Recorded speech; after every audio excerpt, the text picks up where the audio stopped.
What's up guys, my name's Tamley, and today we're going to be talking about Diablo Immortal and kind of what happened over at Blizzcon over the weekend.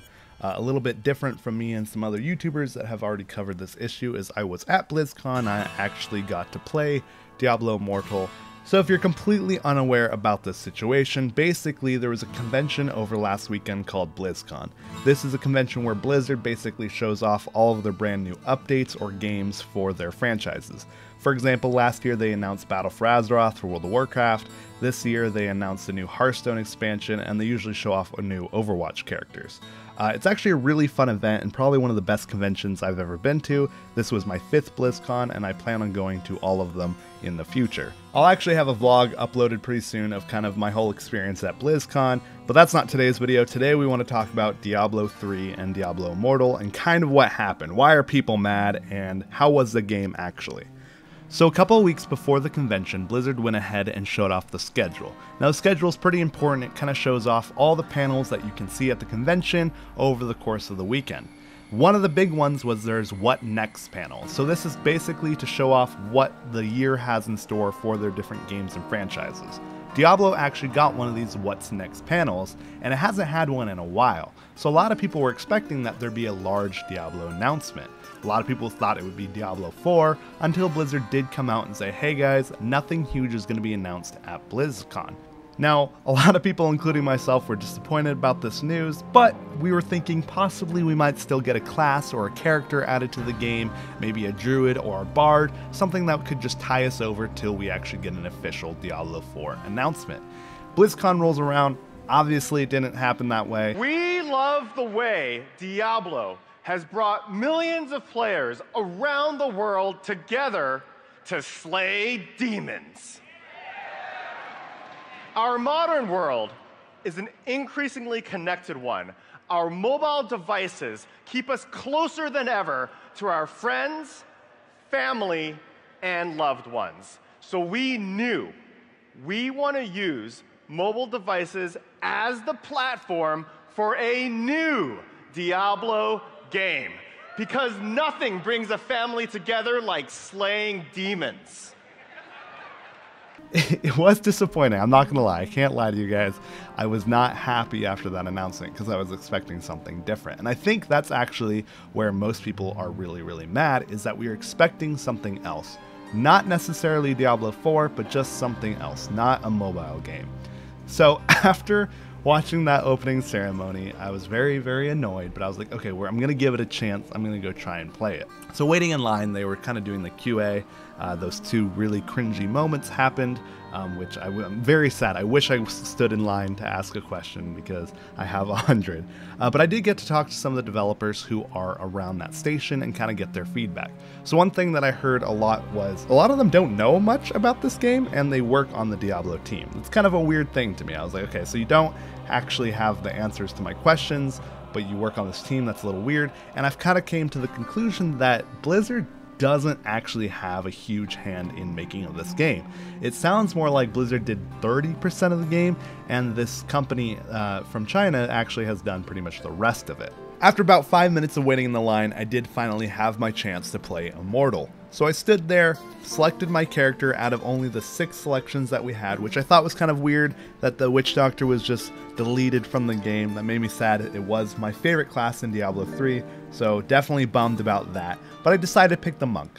You go into this tutorial where Deckard Cain's trying to tell you how to play the game, and it actually controlled pretty well. The movement wasn't too frustrating to use for a phone, and the abilities were pretty easy to hit, and it felt impactful. Also, the graphics were pretty cool for what a phone can do. But after playing maybe 2-3 minutes of it, I just was kind of like, I want to play it on my PC. And I think this is the biggest issue that they have, is it doesn't feel like it's a unique enough Diablo game. It doesn't feel different enough from Diablo 3 to really justify its existence. It just kind of feels like a watered down version of what we already have, but missing a class. There's also a few new abilities that people have been begging for over the years put in here, which I feel like is kind of more insult than it is really a feature, because these are abilities that should be in Diablo 3 but they just saved it for this phone version, so it kind of has more appeal, which I thought that was kind of weird and almost a little rude. I just thought that it would be nice if we transferred those over to Diablo 3. But anyways, after getting out of the tutorial, it kind of put me in this open world area, which looked different. There were some assets that were borrowed from Diablo 3, but generally it felt like a different area. And as I was killing the minions that it put me against, I noticed that I was killing the witch doctor's summons. I was killing the fetishes and the zombie dogs. And I thought to myself, like, oh, there's the witch doctor. They just copied his models and put them as enemies, which that really, really bothered me. And I thought that was kind of my peak of frustration, was the fact that not only is this a watered down feeling version of the game, they deleted my favorite character and made his zombies the enemies. So that was a huge bummer, in my opinion. Also, I noticed that there was absolutely no blood in this demo. I killed stuff, it just kind of had a censored version of blood, which was like black ink, or they just flew away. And you can actually see in any of their trailers, there's no blood. There might be like blood aesthetic in the area, but there wasn't any blood coming from the monsters, as well as the necromancer's teleport ability is also black instead of how it's usually red and gory when he's doing it. So I don't know if this is a temporary thing that they did only for this demo, or because this is a mobile game that most likely will have a really large marketplace where most people will be able to download it for free. They don't want an M rating because they're hoping that kids will download it, which makes a lot of sense to me that they would censor it that way. However, it's Diablo. It needs to have its blood and gore. That's the point. This is Blizzard's darkest and most violent game, and I think that's a huge thing that the fans want and expect from Diablo. Anyways, after the demo, I went over to go stand in the feedback line. They actually had some computers set up where you could do a little survey to give your feedback of the game, and that line was longer than the line to play the game, which I thought was kind of interesting as well. But yeah, overall, not super fun. I don't know. I personally, again, I don't love mobile games, so this might just not be for me, which is sad because I am a Diablo fan. One thing that I think could actually make me play this is if there was integration between the game and Diablo 3. So if Diablo Immortal, I could do stuff there and it could earn me stuff for 3 or even 4 whenever that does come out. Then yeah, I could picture myself getting it, playing it, and earning stuff for the main game and my main characters. So overall, I don't think I'll be purchasing this game or downloading it for free or whatever, unless it does have some sort of integration with Diablo 4, which we'll have to see in the future. For now though, Blizzard has a lot to do to try to win over the fan base back to Diablo.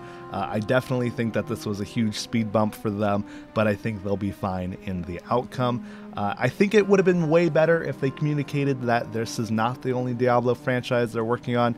Take it from Bethesda. Their E3 conference, they showed off their mobile game as well as a new Elder Scrolls, and all it was a logo. It literally was nothing, but that was good enough to have people tied over until the actual announcement came out. So I think Blizzard could have done much better at this BlizzCon, but unfortunately that's in the past, and they're not doing a great job at damage control. Deleting YouTube videos or deleting comments really isn't good for you. But I think that's everything. So if you guys liked this video, please let me know. That was just kind of my opinion, and I hope to talk to you guys soon. See you in the next one.